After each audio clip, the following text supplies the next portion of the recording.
இப்போ டைம் பார்த்தீங்கன்னா, ஈவினிங் 7:30 இவ்வளோ நேரம் வந்து யோசிச்சிருக்கேன் என்ன சமைக்கலான்னு. குழந்தைங்களுக்கே வந்து தூக்கம் வந்துருச்சுன்னு சொல்ல ஆரம்பிச்சுட்டாங்க. சில நாள் சில டைம்லாம் வந்து பார்த்தீங்கன்னா, சமைக்க தோணாது. இல்லைனா என்ன சமைக்கலாம்னு யோசிச்சு யோசிச்சு தலையே வந்து வெடிச்சிரும். சரி ஓகேன்னு சொல்லிட்டு எல்லார் வீட்லயுமே வந்து பார்த்தீங்கன்னா, ஒரு கம்ஃபோர்ட் ஃபுட்டுன்னு சொல்லியிருக்கோம். அது எங்க வீட்ல வந்து பார்த்தீங்கன்னா, ரசம், பொட்டேட்டோ ஃப்ரை அண்டு ரைஸ் தான்.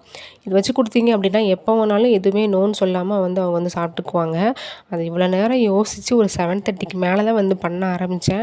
இது வந்து டக்குன்னு பண்ணிடலாம் அப்படின்றனால வந்து கடகடன்னு பண்ணி ஒரு 8:00க்குள்ள ஒரு 1/2 அன் ஹவர்ல வந்து எல்லாமே வந்து முடிச்சுட்டேங்க.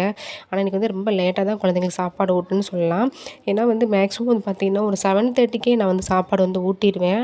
ஏன்னா குழந்தைங்க வந்து சாப்பிட்டோனே தூக்கம் வந்துரும், அப்படியே தூங்கிடுவாங்க அப்படின்றதுக்காக லேட்டா வந்து ஊட்ட மாட்டேன். ஒரு 7:30க்கு ஊட்டிருவேன். அப்புறம் ஒரு கொஞ்ச நேரம் விளையாடிட்டே இருப்பாங்க. அப்புறம் தூங்கிடுவாங்க.